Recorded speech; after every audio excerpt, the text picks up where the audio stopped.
everybody, it's Romania Black, and we're on episode 3 of Windbreaker!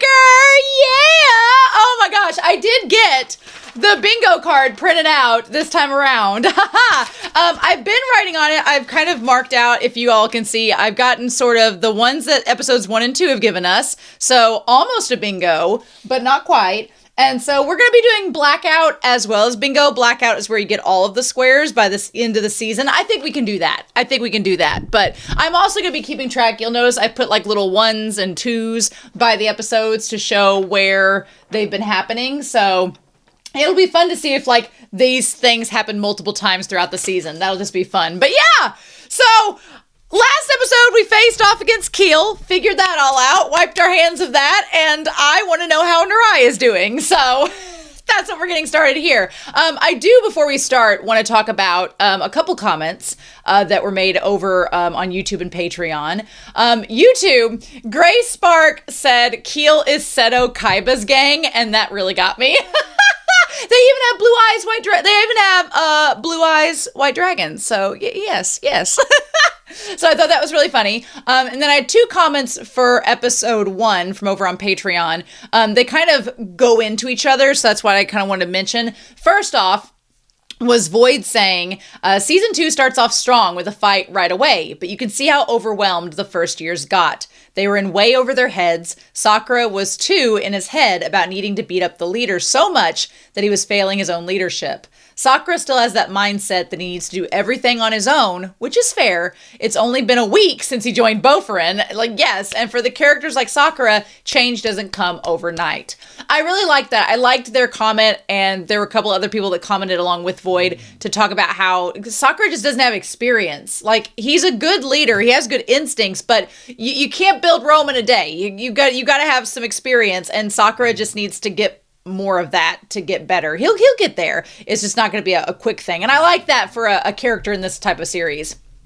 The other thing was Salieri kind of goes off with that, saying, because he really didn't have any strategy going in there, he just came into KEEL, opened the doors, and started a brawl. No scouting, no intelligence, just plain simple plan on how to move and fight during a brawl. Fighting on enemies' territories that they don't know, and that's not a good thing. Yeah, I like that Salieri pointed out that, we got so caught up in, we're going to go face off against KEEL and put their ducks in a row, that, yeah, we didn't do any type of reconnaissance. We didn't know anything about what we were walking into. We just had Sugi open up the warehouse door and just waltzed on in with no idea what we were about to start. So, yeah, I feel like even though this worked out where KEEL was defeated, I do think it was a good lesson for Sakura on numerous fronts that we've talked about the last 2 episodes. But yeah, it was a good learning experience, that's for sure. And my thing is, I think when he goes and talks to Umemiya or Kaji or anything else, or Hiragi, they're going to tell him the same thing. They're going to be like, look, our first round wasn't always a success either. So it's okay that yours wasn't, enlighteningly a success. But I also like that Salieri talked about Kaji and about how Kaji has this anger and aggression, but also they noted how Kaji has found his own ways to cope with these issues, like with the headphones and the lollipops. And yeah, I like that this series promotes that you don't have to necessarily fundamentally change who you are, because that's not going to work for everybody. Instead, you've got to figure out, well, what works for me and how can I solve my issues? And I thought that was really cool. So yeah. So we're on episode 16, technically episode 3 of season 2, and I'm super excited. I don't know how you all feel, but I got my bingo card ready to go. I'm so excited. I had to restart my camera and my computer. QuickTime was being a little glitchy for like 10 minutes before I started this, and I was like, so hopefully that's all gonna be okay. But we're going to get started here with Windbreaker, season 2, episode 3. We're going to be a fourth of the way through this season already. I don't like that. No. But anyway, we're going to start this here in 3, 2, 1, and let's do it to it.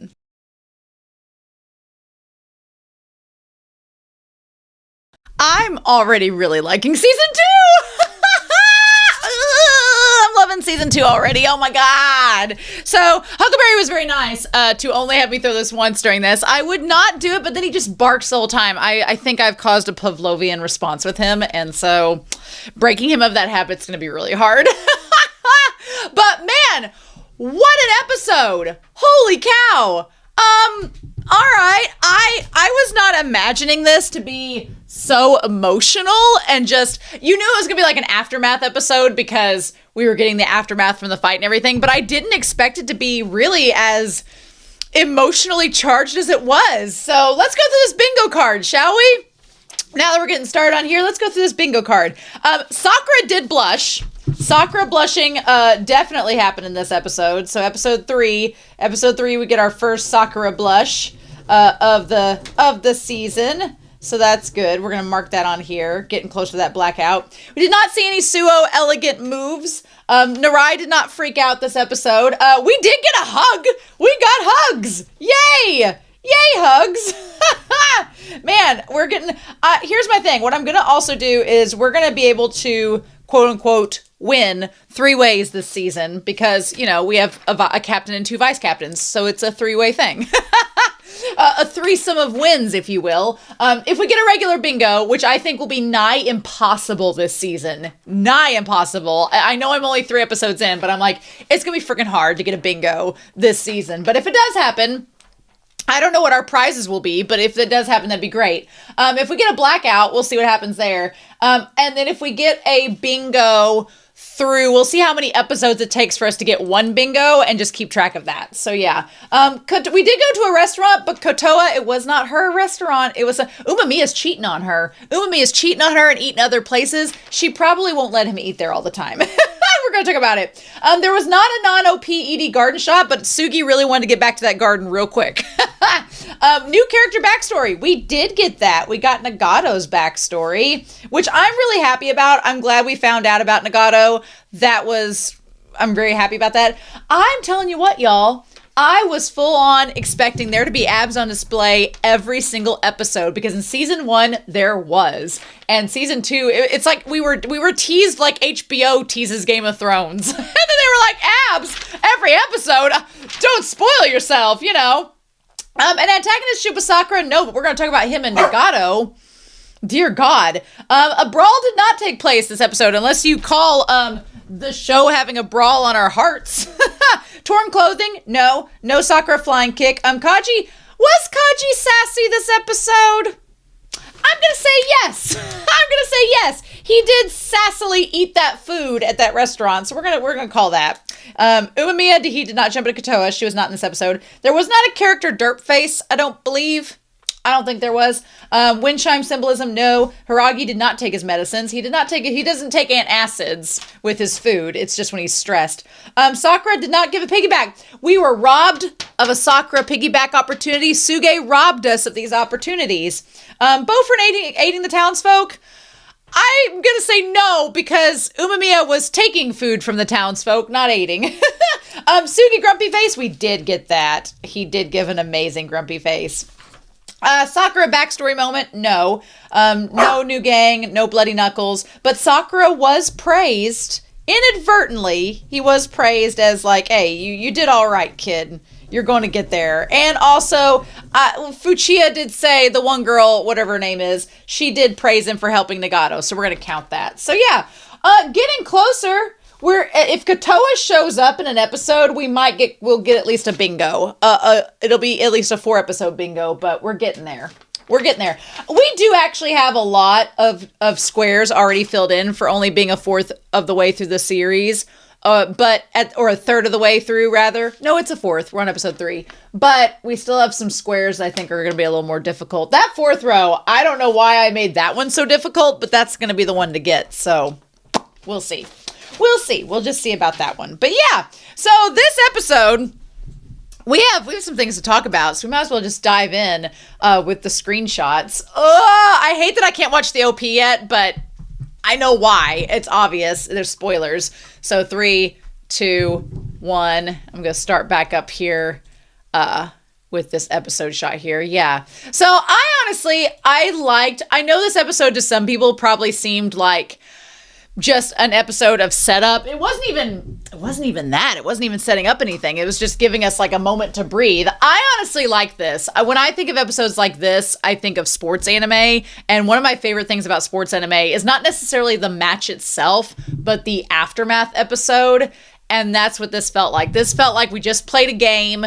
We won barely by the skin of our teeth that game. We lost the first round. I'm going to use Haikyuu as an example. We lost the first set, but we came back and won the second set. And this felt like the going to the restaurant aftermath. It follows a lot of sports anime tropes, which is really interesting, especially like I think of the leadership. So again, I'm going to use Haikyuu as an example because this follows suit with it a lot. But the idea of the first year, the second year, and the third year captains and how that kind of comes into play. It has a very sports anime feel to it. Maybe that's why I like Windbreaker so much, is that I love sports anime. So anything that kind of twists those tropes, I'm kind of all about.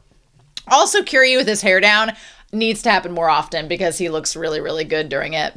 But yeah, poor Nagato. We're going to talk about Nagato in all of this because my dude, explaining his backstory.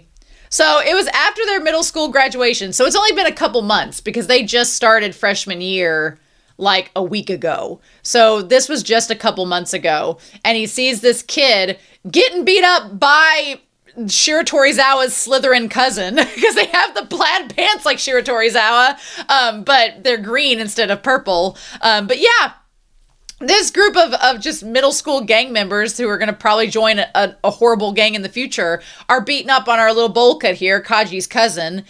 Not really, but he looks like it. And so I like that Nagato does what many people would do in this situation, which is nothing.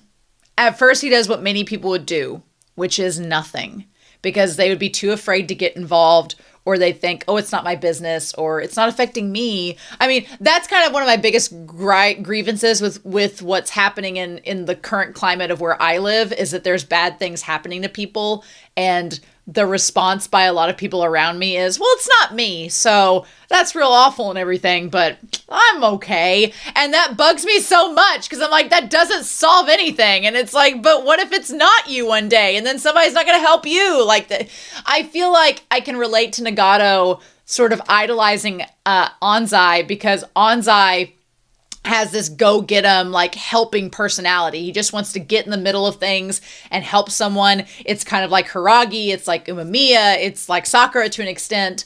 And he kind of envies that. He's like, I don't have that in me to jump into the fray. And not many of us do. I honestly don't know if in this situation it would be hard for me to be like, to step in, because then what happens is Nagato steps in to stand up, but he doesn't have the power to back up his words, and he immediately gets beaten up by these guys. And all he thinks about is how it seemed very much like the guy that was with Hiragi back when they fought at Shishitorin, was that he kept being envious of how, and honestly, he wasn't exactly envious at first. He wanted to stay by Hiragi's side, but he took note of how Hiragi jumped into the fray and how he was always at his back watching him face off and how people followed him. And Anzai has that same kind of trope and trait, right? And so Nagato is kind of like, I sort of wanted to be just like him. I like there's a difference between, what's his face? It's not Udo. It's not Pseudo.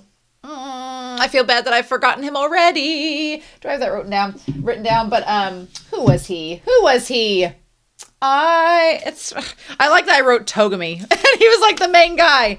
And then I wrote Keel down there. But yeah, the guy that faced off against Hiragi, he didn't necessarily want to be Hiragi. He just wanted to follow Hiragi and be by his side. Nagato is a little bit different. He actually wants to be like Anzai. And he wants to be able to jump in the fray and help other people out the same way that Anzai helps people. But he doesn't have the power to back it up. And he ends up getting beat up because of it. I like that there's a parallel of him getting beat up by these guys and then him getting beat up by Keel, which we'll talk about here in a second. But yeah, so this kid runs off because he's like, terrified. He's like, you're quite the douchebags here. And then in comes the leader, Notori, for Keel, who on the surface in this moment, you would be like, oh, he fought off those guys there. Well, that was awfully nice of him. What you don't realize is that he's the leader of a cult. And he's recruiting. So he's like, oh, thanks. He's like, are you all right? Oh, I'm okay. And so that kid takes his money and runs off, and he's like, bye. He's the smartest person in this episode. And then Nagato's like, so in the end, I can't be cool like him. Do I think that Notori was literally a shark smelling blood in the water with Nagato? Yeah. Yahaha. Yaha. We're going to talk about it here in a second. But Nagato's over here being like, I thought I could be like Anzai, but I just can't be as cool as him. So in this moment, Nagato kind of relegates himself to being like, well, since I can't be cool like him, I guess I'll just try to find people that are like Anzai to follow. And he becomes like the guy who was following Hiragi, whose name I wish I could remember. You know what? It's going to bug me. It's going to bug me. I want to know their names. It's going to bug me. What is it? I just want to know the members of but I don't want to know the others. Sako, thank you. Sako. I was like Hiragi's friend, Sako. It's like into that. So yeah. So Sako. So Nagato kind of decides, but that's interesting too, because Sako, even though he was following on Hiragi, whenever it didn't work out and Hiragi left Sako, Sako's response was, instead of trying to find someone like Hiragi, Sako's response was, well, screw you, I'm going to be strong like you. So he did the exact opposite of what Nagato did here. So it's kind of cool to see these characters and how some of them are similar, but they also handle things in different ways. So Nagato's response, instead of Sako's, whereas Sako was like, oh, I'm going to become a tough guy to kind of mirror Hiragi, and that'll show him. Instead, Nagato's like, well, I can't be cool like Anzai, so I guess I'll just try to follow someone who is like Anzai. And that's his mistake. Because then he meets this guy, and he's like, but this guy's amazing. Until he turns around. Yeah, he's like, this guy, he defended me against those other guys and beat them all up. Isn't that great? The moment he turned around and gave that face, the moment you saw that serial killer's face, I'd have been like, well, actually, no. Never mind. I was completely wrong. But no, Nagato doesn't know any different. He's like, oh, wow, you're pretty awesome. Want to join my cult? And Nagato, who's so desperate at this point for some, like, any type of validation, he's like, well, no, I'm really weak. The moment he said that, shark in the water, licking up that blood. He's like, well, that's not true. Not everyone can stand up against a group of guys all alone. That means he's like, you're weak and you're stupid. It's basically what he realizes in that moment. He's like, you're dumb enough to walk into the fire, but you're not strong enough to resist it. Perfect. You're the exact type of person that I want to target. Especially if it's for someone else's sake. I love that. I want to go back to it. I love that in that moment, you can see the shadow creeping up on him. He's like, you're just Will. He's like, I've been looking for guys like you. Yeah, people he can manipulate. People he can easily control and manipulate. Absolutely. I'd love to have you join our team. Again, about to go make you drink the Kool-Aid and force you to down it against your will. He's like, I'm sure you'll like it. Nope. And I like that the sun is setting as he's taking him to Keel.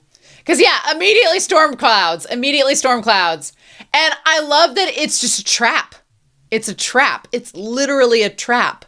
Because he walks in and this whole entire warehouse and Keel is a metaphor for an abusive relationship. It's literally what it is. It's a metaphor for an abusive relationship. That's what it is. And it's kind of crazy. It's a metaphor for an abusive relationship. Because once he goes in, if you think about it, and I have not been in an abusive relationship personally. However, I know people in my own life growing up that have been in abusive relationships. And I've got to see it from an outside perspective. And I've watched friends who have been in abusive relationships, and I've watched what's happened. And luckily, my friends that have been in my friends, for the most part, that have been in abusive relationships have been able to get out of them.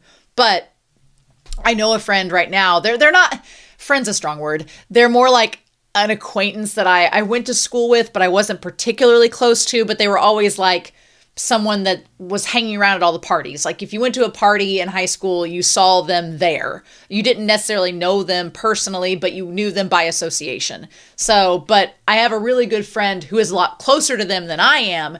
And they were talking about how they were really upset and mad because this friend is kind of like in a Nagato situation where, and it's something that the friend is trying to help them out of. And it's just been this big struggle because they're someone that doesn't, and it's not that person, I think people assume that if you end up in an abusive relationship, you have low self-esteem. And that's not the case because this person, I know what I know of them, they have a lot of confidence in themselves and they're pretty put together.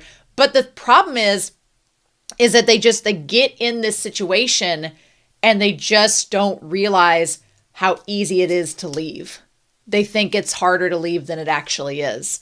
And that person makes it hard to leave. And you just get caught up in this cycle is what I see.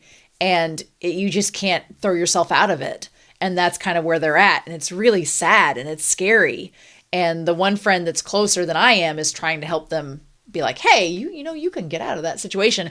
But I don't know if I talked about it in this series or not, if I talked about it in season 1, but I've talked about it with a couple other series on this channel that have dealt with a similar issue. So if I have talked about it, then forgive me for reiterating it, but it fits for this episode. But there's a book that's called, and I'm going to look it up real quick in here, In the Dream House. Yeah, In the Dream House, which is by Carmen Maria Machado. If you've not read that book, I recommend it, In the Dream House. It's pretty heavy, but the whole premise of it is that it's about a woman who is in a abusive relationship, and the book reads like it's poetry, but it reads like a choose your own adventure. So you start out on one page and then you go to this other page and something happens and then it tells you to go back and you choose a different page. And the whole premise of the book is really that she believes she's stuck in this situation. And no matter what route she chooses, it leads her back to this abusive relationship.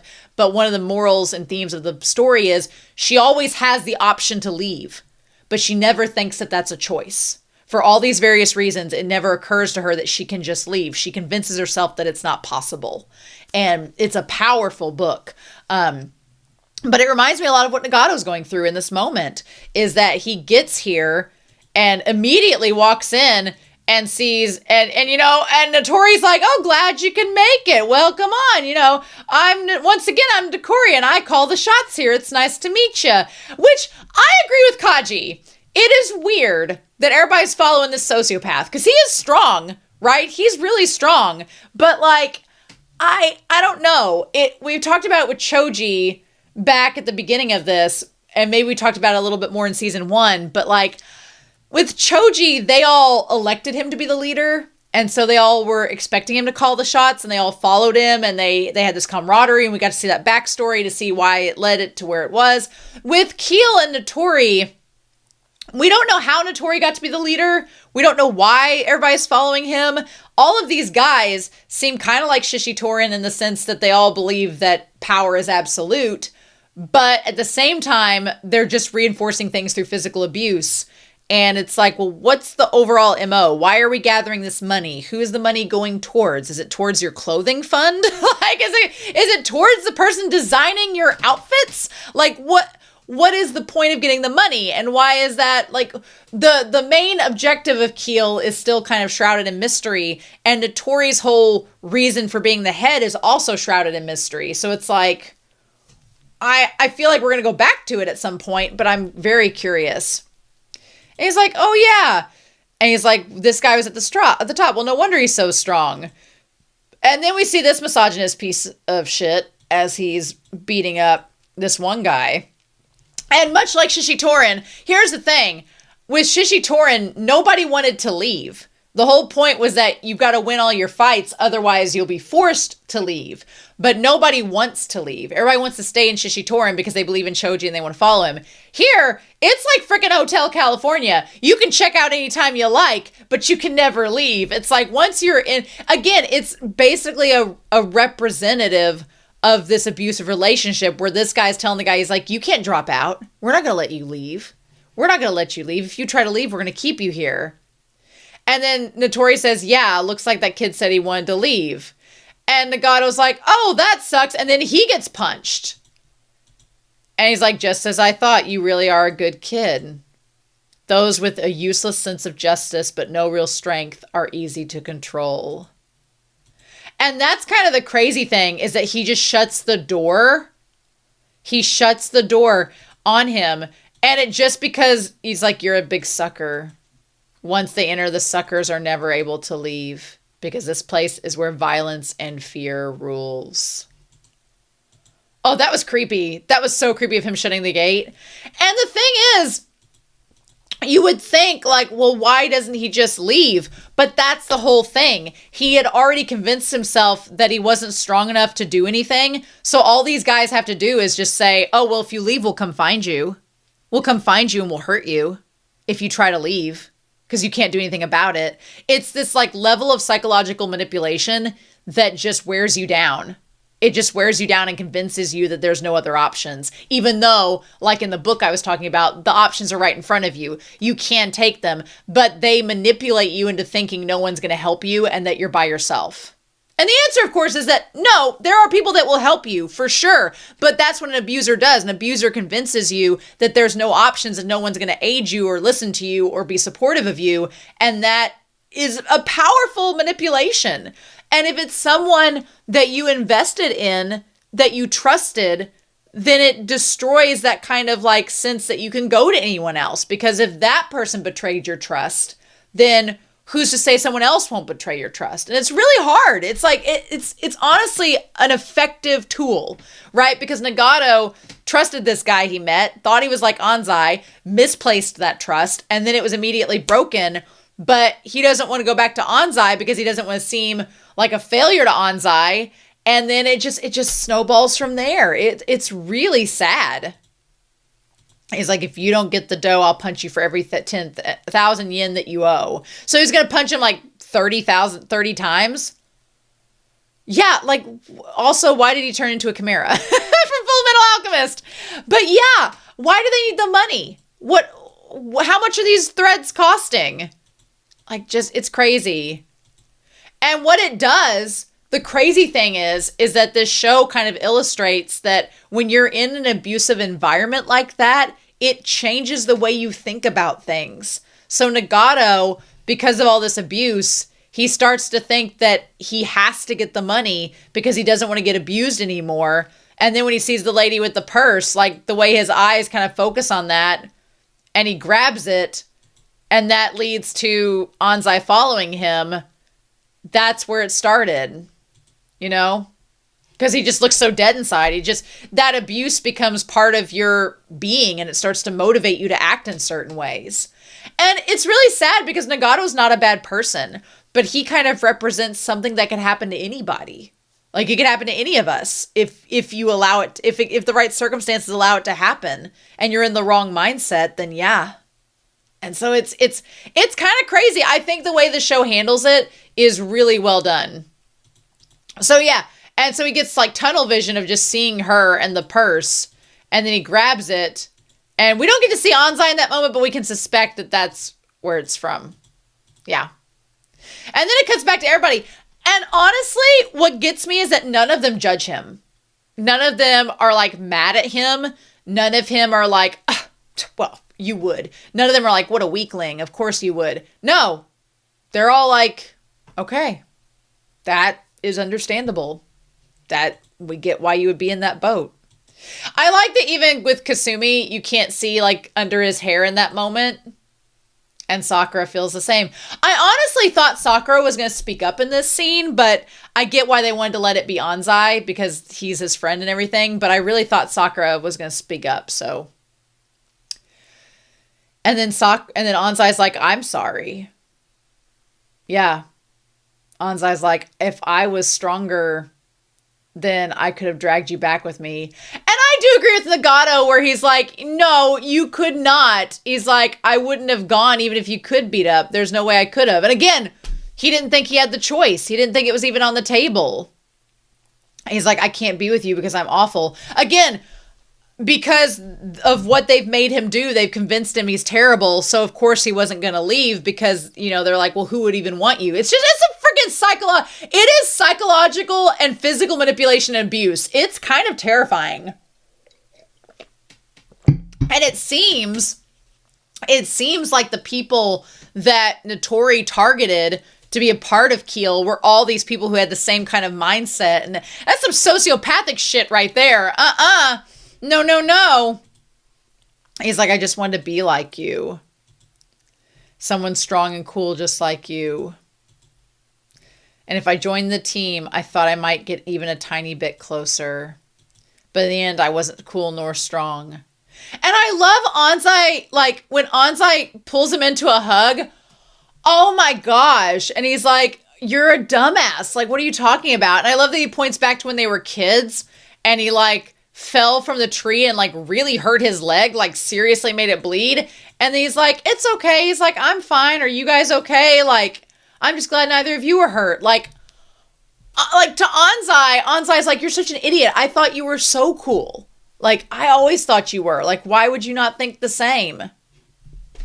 Oh, it just touches my heart. It touches my heart. It's so sweet. I'm all about them making up. It's so good. It's great. And then, yeah, this might be the thumbnail. I wanted to put her into it too, Tsuchiya, but I don't know. We'll see which one fits better, but that's just so good. I love Anzai. Anzai's a great addition. I thought at first in season 1, when we were introduced to him, I'm like, oh, Anzai's going to be this like throwaway side character to get plot things to happen. But him and Nagato are really sweet. And like the first canonically accepted ship in this series. Can we say that? We're going to skip the OP. So yeah. So Narai wakes up. I like that Suge carries him back because of course Suge would. Suge likes a man on his back. But yeah, bless his heart. I love it. I like all these guys are like, wow, you guys are together. This is really great. We really support you. Bofrin is the biggest ally in the anime world, right? I also like how Kiryu's like, hey, the fight's over. We're headed home. Like, Kiryu was amazing this episode. Loved him. And then everything went well. Yeah, more or less. Except for y'all being bloody. I'm surprised nobody in that restaurant questioned their bloody faces. He's like, oh, you can let me down. I'm fine. Also, I love, what does he say here? I like that Suo like bops him on the face and Suge's like, stop that, Suo, he's hurt. These boobs. I love them. I love them all. And I like that he's like, oh, Suo-san, you really are super sadistic. What's up? And like he's like, sheesh. I thought you went insane when you ran off back there. My Suo and Narai shipping goggles were on during this scene. Especially like Narai's little face there where he's just like, but then this face coming up here. Suo looking that tender. Stop. I'm saying don't be too reckless. Stop. Here's the difference. Whenever Sakura gets kind of reckless, Suo gets kind of excited because he knows that Sakura can handle it. And he's like, oh, I wonder what he's going to do. Whenever Narai gets reckless, he's like, baby, no. Baby, no. My Shayla, no. Just, And he's like, well, I'm sorry. But here's the thing. I'm glad that they didn't chide Narai too much. They're like, look, you contacted the second years. And that's really what saved our tails. So it's totally fine. Like, we're all good. You helped us out. Just don't do anything crazy. And I also love the fact that we started out this season with Sakura leading the way. And now, 3 episodes in, Sakura is trailing behind everybody, reflecting, being a broody cat, as per usual. Yeah, I don't blame Sakura for feeling sad. Yeah, in that moment. I like everybody just eventually stops, except for Sugi. Sugi had no time for any of this. Yeah. And so he's like, well, you're really amazing, Sakura. And he's like, don't be giving me that. Sakura's like, no, not you. I like that everybody slowly starts to stop. We probably resolved this all together. And he's like, well, thank you. And he's like, well, what is?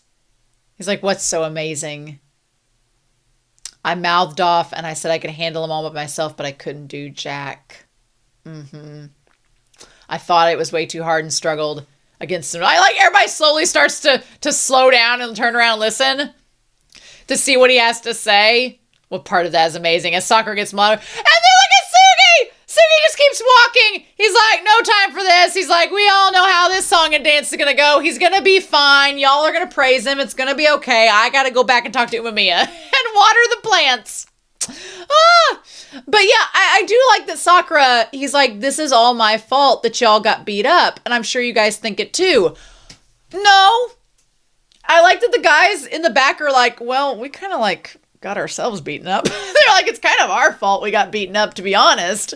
It's not your fault that we couldn't handle a fight. Sakura wants to get the blame so bad because he wants to feel vindicated in his own guilt.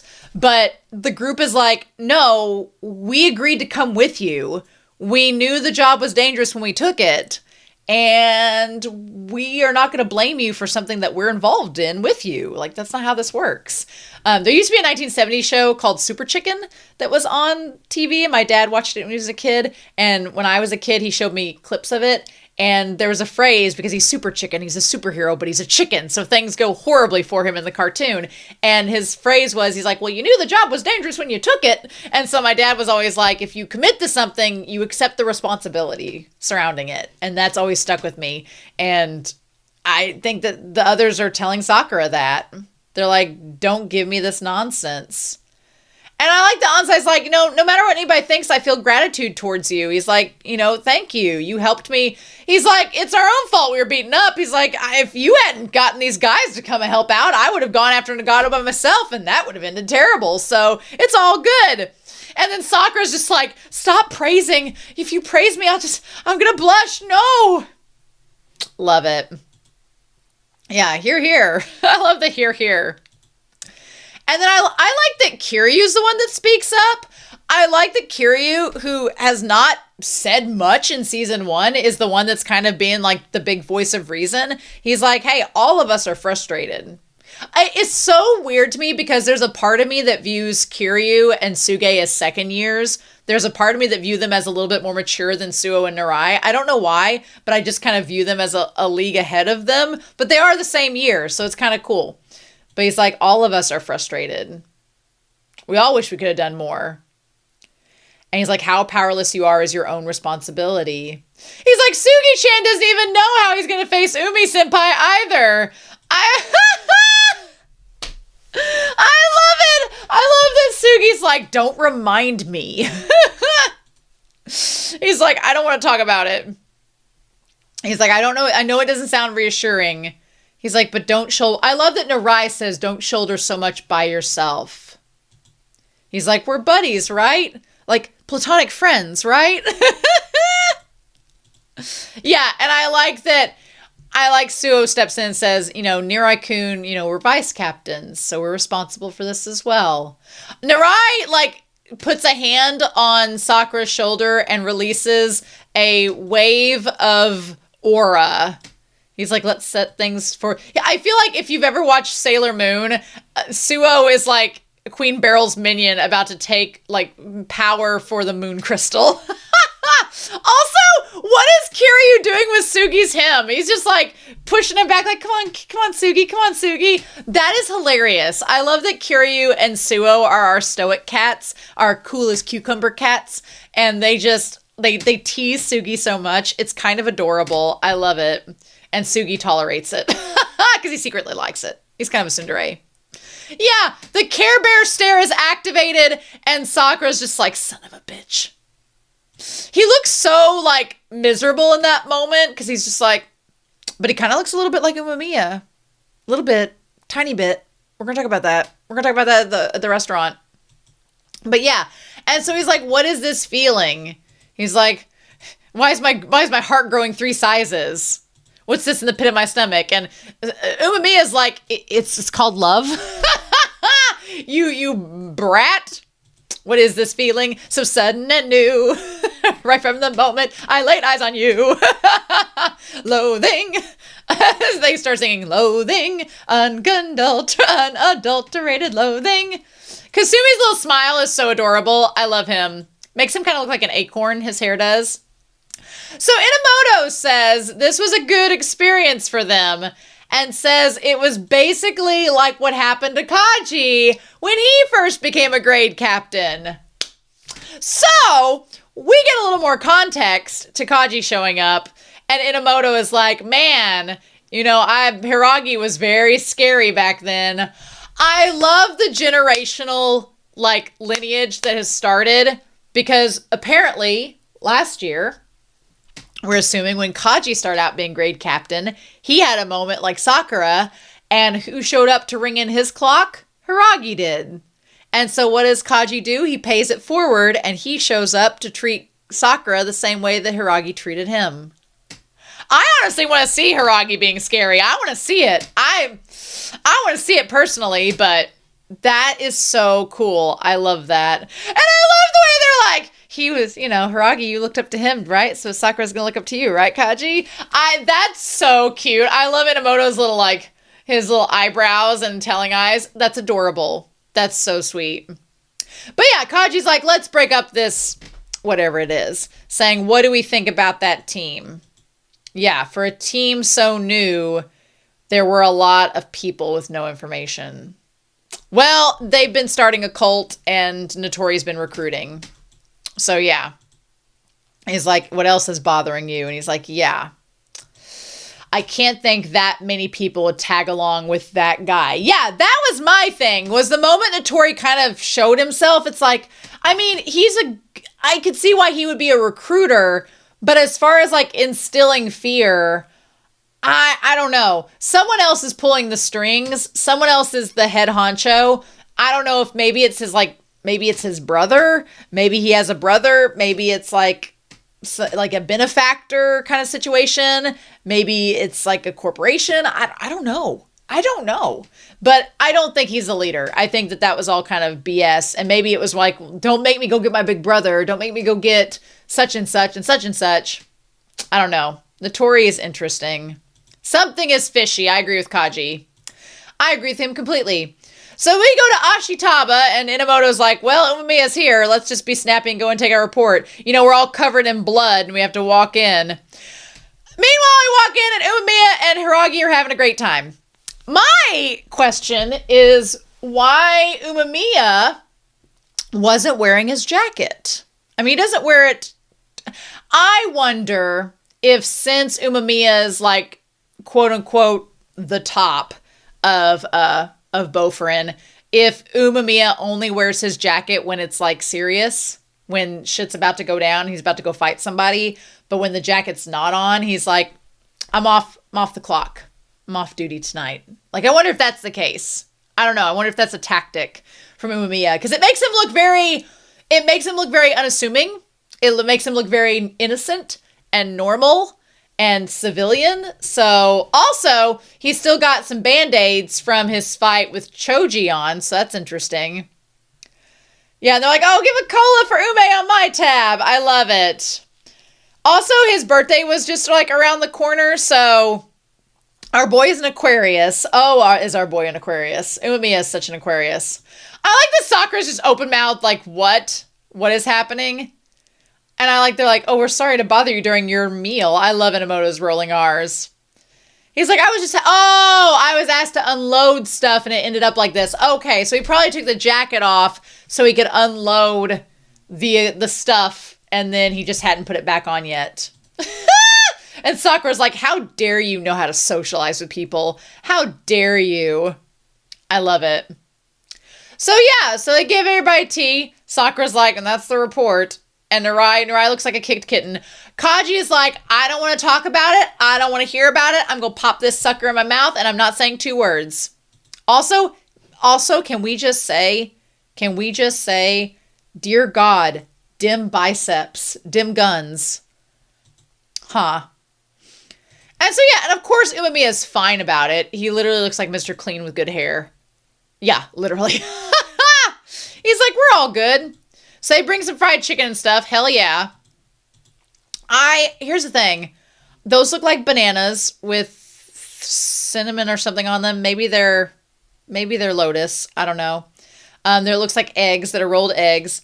That looks like meat and looks like some water chestnuts or something.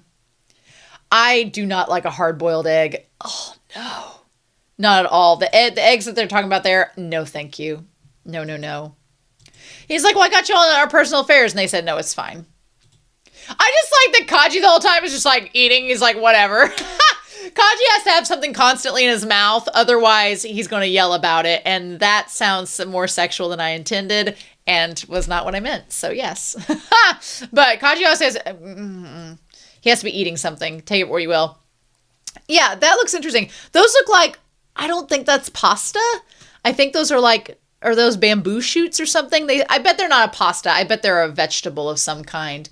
I want to see, what does bamboo shoots, what does those look like when they're served up? Yeah, they look maybe a little bit similar to that. Maybe a little bit, maybe possibly. I don't know. There's some kind of, they look like a plant. They look like a plant. I don't know if they're a pasta or not.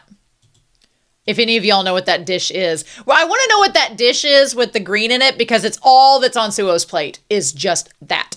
So if y'all have any idea of what that is, also we're going to talk about that here in a second.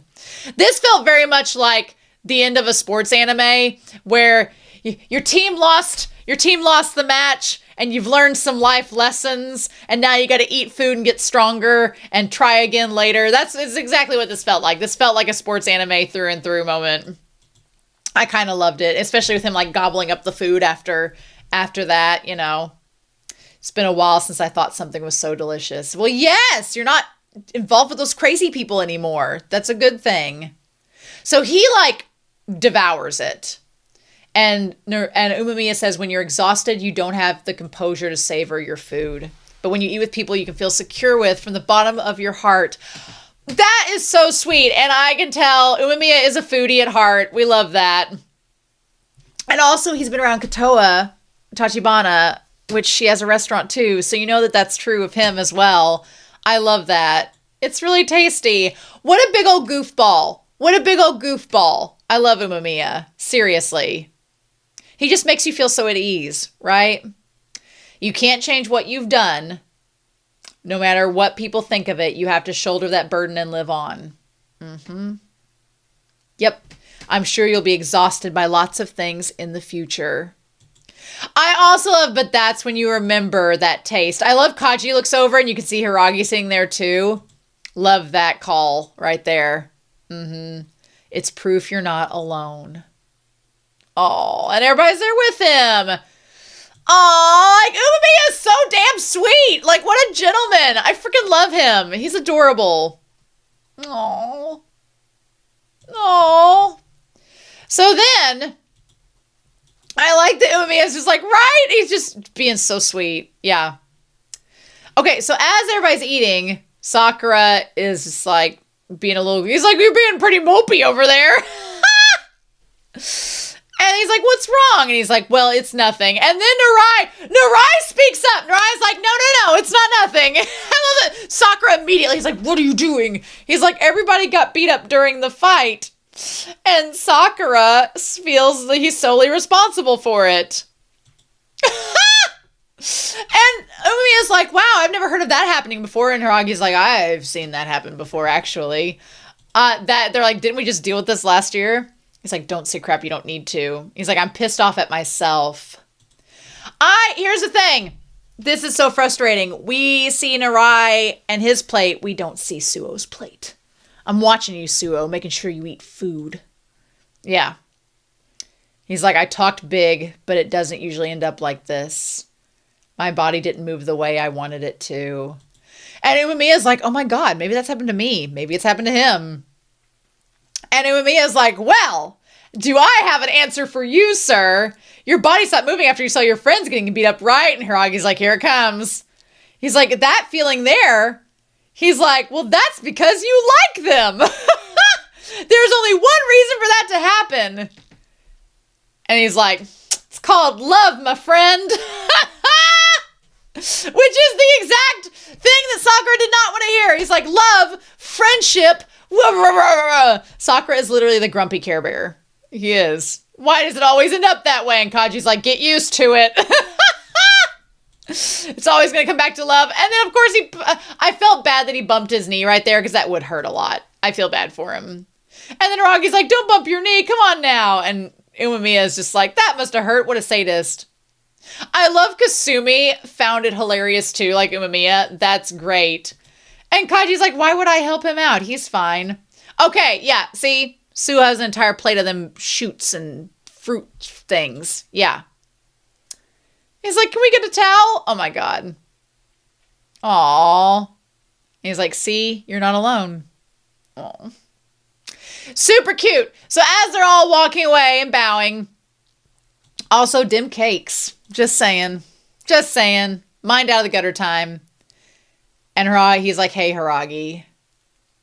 What Sakura talked about earlier, what do you think about it? And he's like, yeah, I like him smiling. He's like, same as you. There's no way. If we ever see Sakura smiling like this, it would have to be like at the end of the series. There's no way. I like the idea that Sakura, the way Sakura feels responsible and the way he feels is a feeling that Umemiya had at one time when he was first starting to like lead Bofrin. So I like that. There's no way I can picture Umemiya being anything like Sakura. There's no way. There's no way. So I'm so fascinated, but if we ever see Sakura pull this face off, I don't know what I'll do, but that would be insanity. That would be insanity. He's gonna get real strong. Yeah, we'll see about that. We're gonna see where that goes. So he's like, when you guys are done chatting, come on back. He's like, Ray! Umemiya, what a goof. So Sakura's gonna sit here and watch these two make out, and it's fine. No. I do like that in this moment, Sakura keeps his distance because then the friend shows up and Sakura's just like, he kind of got himself involved in all of this. So it makes sense why he's there and why he followed Anzai and Nagato, but he's just kind of keeping his distance, being like, look, I drug y'all into this, but I'm also not your friend and your friend's friend. So I like Tsuchiya doing the little pats on him. That was really cute. Also, her outfit is adorable. Freaking love that. I hope somebody's cosplayed as it because it's super cute. And also I like that she's basically just the beard for these two and it's great. They're just all friends and she supports their relationship. Look, you could ship all directions with this, honestly. You could ship Anzai and Nagato. You could ship Anzai and Tsuchiya. You could ship Tsuchiya and Nagato the way that Anzai has his hands on both of them. You could do it that way. You could ship them as a polyamorous threesome. You can't lose in this episode with the shipping. It works so well. I love it. It's super cute. I would almost use that as the thumbnail, but then I don't know. I'm torn. I really am. But yeah, and I like these, like, my name is Sakura, and she's like, okay, well, thank you, Sakura. I love just her face, and she's like, well, thank you, Sakura, and Sakura's just too much affection. It's overloading our boy's circuits. He's not made to handle such things.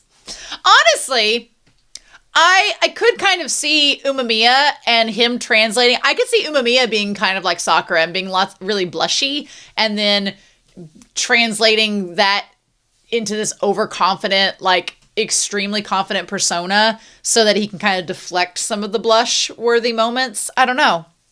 I could never see Sakura being like Umemiya, though. Not entirely. No. But our poor boy. So yeah, then we have in the OP, was there an extended credit scene? There was! Oh my God, hold up. There was an extended credit scene. Oh my God, let me turn the sound on. We're gonna get this here in just a hot second. Oh man, I'm going to edit this into the reaction so that you all will see it and then we'll dive back to the discussion. So hold on. Okay, we're back after just watching that. What in the Frankenfurter? Oh my God. So let's go back to that. I didn't realize we had a bonus scene. Okay. So let's go back to that. And okay, so amidst all the people, When did he get knocked out? Was he just there watching the whole time? That's creepy. That's creepy. So what is this? Okay. I don't think he fought anybody. I think he was just, was this a Saul moment? Was this a Saul 1 moment? This feels like Saul. What the fudge? What? I heard they were going to have a scuffle with Furin, so I came all the way here to watch. This was literally Saul. This is the first Saul. Oh my God. What? Up we go. Why did you lose, asshole? So he thinks that Furin's gotten weaker, but then he notes that they were all first years. So he has history of Furin. There's that. And he just heard they were first years. Interesting. Huh. He's gonna totally snap about this. So this guy is not the leader of whatever this is happening. He's not the leader. There's somebody above him. Also, them shoes are very fancy. Them shoes are fancy. Those pants are fancy. I'm seeing where maybe KEEL got their money to get the fancy threads. But this guy's not the leader. He's under someone. Okay. Yeah, that said, this is the end for KEEL. Huh. So, is he just... It grew pretty big too. What a waste. So whoever this guy works for, are they just like creating fake gangs? Are they just creating pop-up gangs to try to like gain power and momentum to go against Furin? What? That's messed up. So then I want to check out all these tattoos. He said, but because that moron did whatever he pleased, the team was rotten from the core. So yeah, so that makes more sense now as to why... Okay, that makes more sense now as to why Notori was not the leader and why everything was kind of off. Because they just put this guy in charge and he was no good. So I guess maybe the members were threatened that if Notori said something bad, this guy or whoever he works for was going to act up. What? Or maybe they didn't even know, but he was just testing the waters. What is it? What is this social experiment? This is crazy. I was going to put him in his place, but then this happened. Wow. Okay, I want to see this. I really don't have an eye for people, huh? Meaning that he's not good at choosing...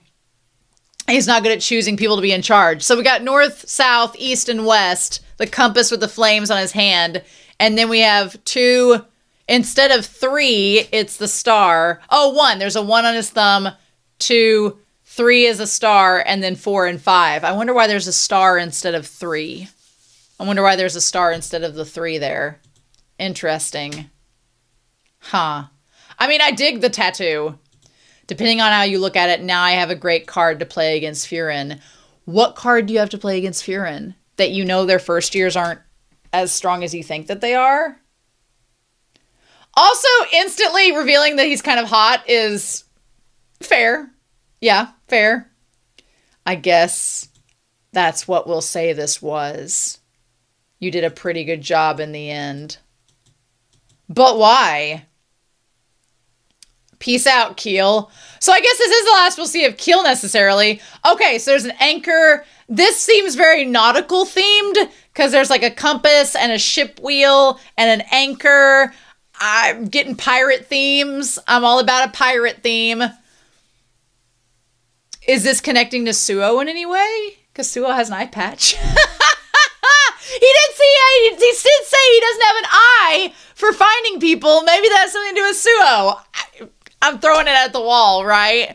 But Frank the Tank. I think of Frankie from One Piece, and they're pirates. So Frank the Tank, Frankenfurter, Frank the Skank. You did help me kill some time. Interesting. I'm glad I didn't skip that. Okay, cool. Well, So I'm going to edit that back in. That's a thing. And I'll make some timestamps. So, oh my gosh. Well, in that case, we did come back to Suo, speaking of which, at the end here. Oh no, it's Narai. It's not. Oh, Suo joins him afterwards. He hasn't said the same crap after each fight, hasn't he? That's total bull. Oh, is that so? Oh, I was happy about this, but what a letdown, ain't a raccoon. I don't know. I say that this Frank guy might know Suo, but I don't know. Unless, I don't know, but I mean, Suo's design has more like Chinese characteristics to it, and that guy did not. But I wonder if, because I was wondering why Suo was so mad at the one guy. I wonder if the guy that Suo was fighting mentioned Frank, and that got Suo riled up. I don't know. I don't know if Frank and Suo know each other. I don't know. We'll see. We'll just have to see. We finally broke through the icy exterior. Yeah, love it. If you give me, I'm not going to admit it. Sakura will never admit his ships. Wow. Okay. Well, this was a very enlightening episode. Lots of fun stuff to be had, but now I'm hooked. Now I want to know what is with Frank. What are Kaji and them going to investigate? This is going to be like an ongoing mystery for this season, I'm sure, but anyway, I'm really excited to hear your thoughts down below. Please no spoilers about Frank. We'll find out, I'm sure, as soon as we can. But in the meantime, I hope you all have a wonderful week. Please stay safe, take care, and yeah, I'll be back very soon with more Windbreaker.